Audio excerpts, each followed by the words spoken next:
Pascal Pilon, Audra Régny et Angela Bucaro ont précédemment remporté le concours provincial Arista et rencontrent aujourd'hui nos finalistes 2017 afin de découvrir les défis de cette génération. Pascal collabore avec une équipe de gens passionnés qui font rayonner le Parc national de la Gaspésie.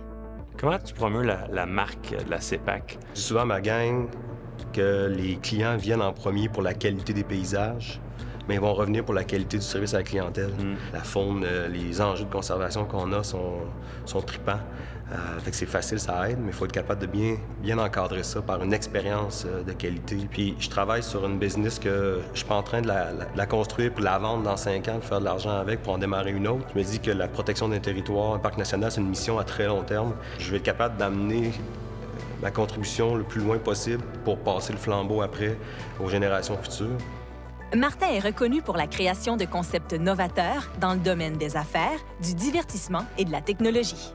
Comment est-ce que C2Montréal se distingue? La façon qu'on intègre le contenu et l'expérience ensemble. Donc oui, on fait des expériences folles comme mettre des gens dans un filet suspendu dans les airs ou dans une piscine à balles, mais le but de ça est vraiment d'intégrer le contenu pour se servir de cette expérience-là pour créer une discussion plus allumée, plus créative, de pousser les gens à penser hors du cadre habituel. On se distingue à travers les autres événements par l'expérience que les gens vivent dans celui-ci.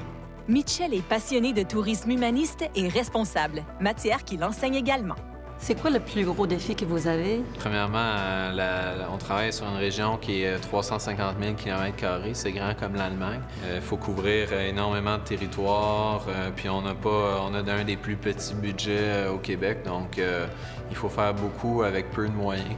Puis finalement aussi, un défi, mais qui est une joie chaque jour, c'est de travailler avec les communautés autochtones. C'est une difficulté parce que c'est 2 langues, 2 cultures, mais on travaille en collaboration. Puis aujourd'hui, on a 1,1 million de projets partagés, 5 ressources humaines partagées. C'est très intéressant.